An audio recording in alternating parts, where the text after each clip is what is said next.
Trollin', trollin', trollin'. Keep those Reddits trollin'. Troll hide. Nah, I'm not here to troll. We're not going to do that. We're going to talk about New Year's resolutions and all that other good stuff that everybody loves. Because, it's time for you to harden the heck up and get ready for 2022. Where I live, it's cold. So you got to be hard. You got to be ready. So what's up? Everybody wants to make the best of 22. I want this to be the best year ever. But how are we going to get that all done, right? I found this article. A friend of mine shared it with me by this poet, trapper Markelz.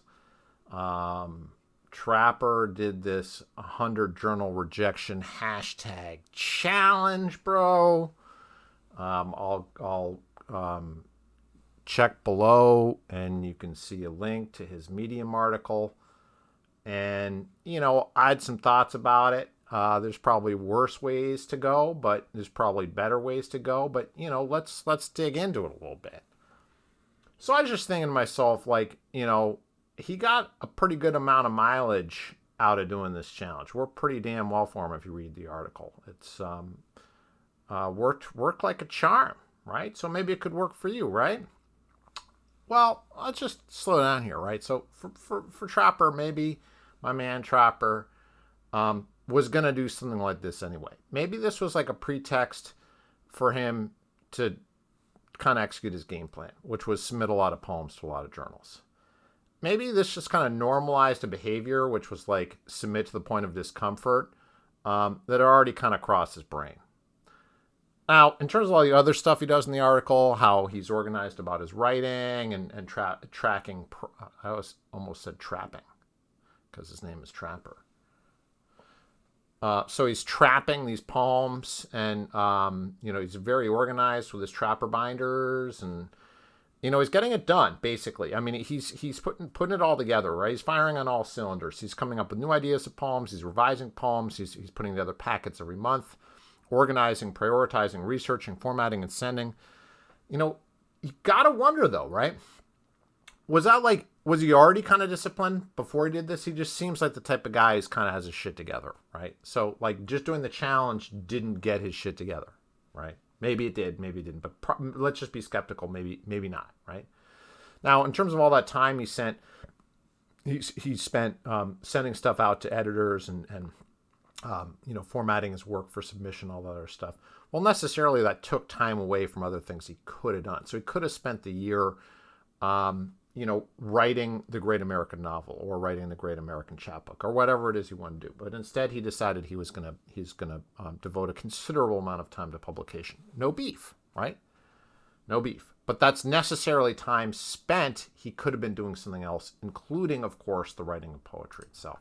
So you got to ask yourself, was pursuing 100 rejections optimal? Maybe 50 would have been better.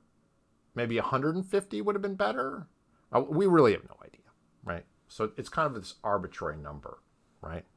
And in terms of the goal setting, right, is there something about setting a goal that made him more productive, and or would he be about as productive any which way? Well, I think this is actually kind of interesting because scientists have studied this topic extensively. So goal-setting strategies are kind of as old as Lansing itself because researchers want to know what the best way to get people to stop smoking is, or what the best way to help obese people cut weight, or what the best way of people with high blood pressure to get more exercise, or whatever it is. They're looking for interventions that are life-prolonging and life-saving. And it's critical for these researchers to understand what works and what doesn't. And they get funding. Our tax dollars at work. Federal funding goes in to build these research studies, large research studies, to try to understand how can we do better as a society to help people get healthy.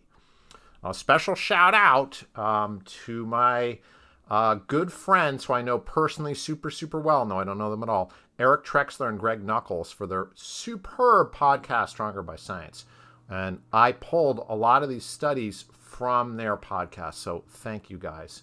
Wonderful, wonderful work. So the first thing I would say, step back here is like you want to set goals according to the literature that are approach oriented and not avoidance oriented. So if you're setting goals that are about, hey, I'm going to spend less time on my phone this year. I'm going to cut out 15 minutes of just dicking around on my phone or like, screwing off on Reddit.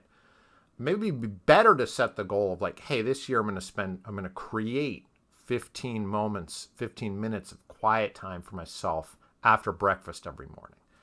In one way, you're restricting, you're avoiding a behavior. In another one, you're positively trying to do something and approach a behavior that you want. It's always better to have these approach-oriented goals. The second thing we get out of the research is you want goals that focus on the process and not the outcome. So if you find pursuing a certain outcome, like getting a poem published, to be a chore and just annoying and frustrating, or you find you enjoy the outcome of publishing a poem a lot, but you don't enjoy all the work it takes to get there, you're likely eventually, no matter what, you're going to become discouraged. When you become discouraged, of course, you're going to put less energy in over time, and eventually you're not going to be able to achieve your goals. So a better, more proven way is, instead of focusing on outcomes, we focus on what scientists call mastery goals. Mastery goal is taking pressure off your short-term performance and shifting it towards improving your skill sets. Something you own, something you can be proud of irrespective of that outcome. So lastly, the last thing here, our third pillar, is you want to create a goal. When you create a goal for yourself, like let's say your goal is, you're really going to get better at Sestinas. That's going to be your mastery goal. You want to position that goal within this hierarchy of values and objectives, right?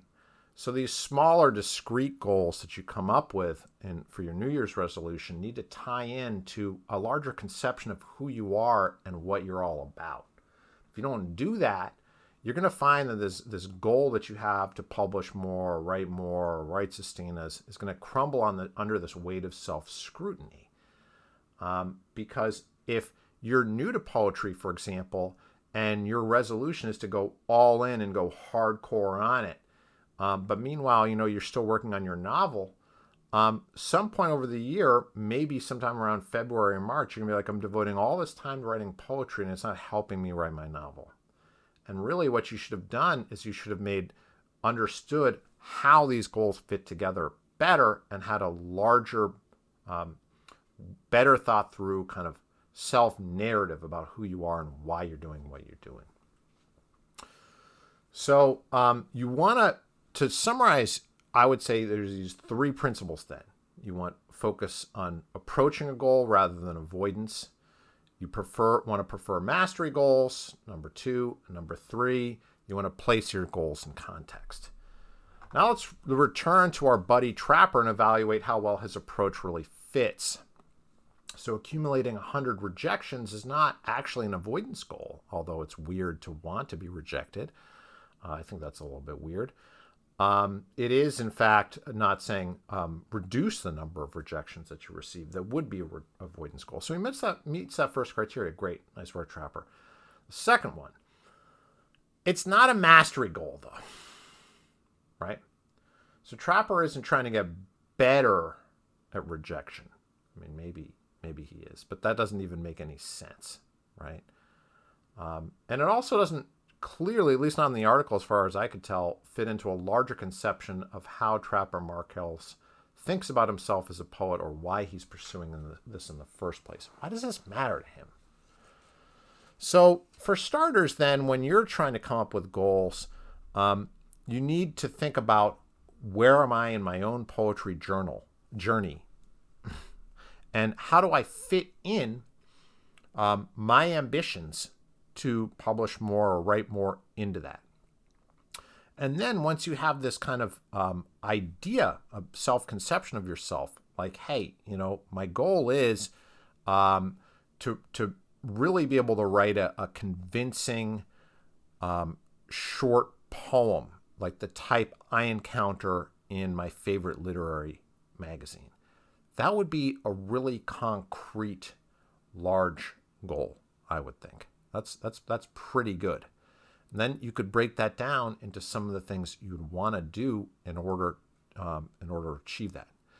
And you want to break out those mastery goals. So instead of saying 100 rejections, why don't you do something else? Why don't you say, I want to learn how to write a great cover letter this year, or I want to send out a dozen submissions, each one better than the one before it. Or, this is the year I'm going to submit a Sestina, a Villanelle, and a Guzzle. Or this year I'm going to learn about 30 different journals and their editors and their tastes. Or this is the year I'm going to get more comfortable and really own my submission process, where I really feel like it's a well-oiled machine. And I really feel like I can turn out a new submission quickly. And all my, my computer is really well organized for doing this. And while I'm doing that, why don't I prove it to myself by submitting around 20 different submissions to different journals? Well, all those are really specific, but they focus much more on the process, on a kind of a sense of play. So you can derive some enjoyment while you're getting better and improving. And sure, right, you could push back a little bit here and say, well, come on, man. When push comes to shove, a lot of us just need to kick ourselves in the pants and send out more crap, right? I mean, Trapper is in a very narrow way right. Most of us just need to suck it up, get to work. Because what's the alternative anyway? Someday my prince will come? I mean, it doesn't work that way. You're either submitting or you're hustling or you're kind of getting left behind. Which I concede. But trying to force yourself into the chipper shredder of the submission process, kicking and screaming, ain't necessarily the best way to treat yourself. And scientific consensus is it's also not sustainable. Right? Got to treat yourself right. So when I think about my own larger context for my goals this year, what I'm trying to do, I try to say to myself, hey, I'm the type of person who wants to make the best of adversity. I like to frame my challenges as in terms of their inherent nutritional value. So submitting to challenging places and accepting some rejections is ultimately good for me. It's I like difficult things. I'm the type of person. That's what I tell myself. That's my goal. Become the type of person that likes challenges. Just as Yeats has this poem, The Fascination of What's Difficult. I want to be like Yeats. I want to be fascinated by difficult things. Therefore, I do difficult things and I push myself a little bit. Now, I acknowledge freely in this goal talk that I have, the rejections will always hurt. Whether I endure 1 or 100 rejections, I'm still the same vulnerable kid I was starting out. I still want my poems to be liked. I still want to be appreciated and respected. I want mommy to print it up and put it on the refrigerator. And it hurts when that doesn't happen. It hurts me. It hurts everybody. And people who tell you can get over it or try to be macho about it, I just think it's kind of bullshit. I don't think that it works. But the narrative that I tell myself is not, you can control the hurt, but instead, don't try to eliminate those dark parts. Don't try to eliminate the things that I don't like. Instead, embrace all of these things as catalysts, reminders to be true to myself and be radically open to every possibility. Now, for all you who are tuning in who either are just like, I just don't want to submit. I don't see the fucking point. I would say it is pretty reasonable to reject rejection. And my only answer to you is with apologies to Marianne Moore, I too dislike it. Thanks for tuning in and have a fucking super productive 2022.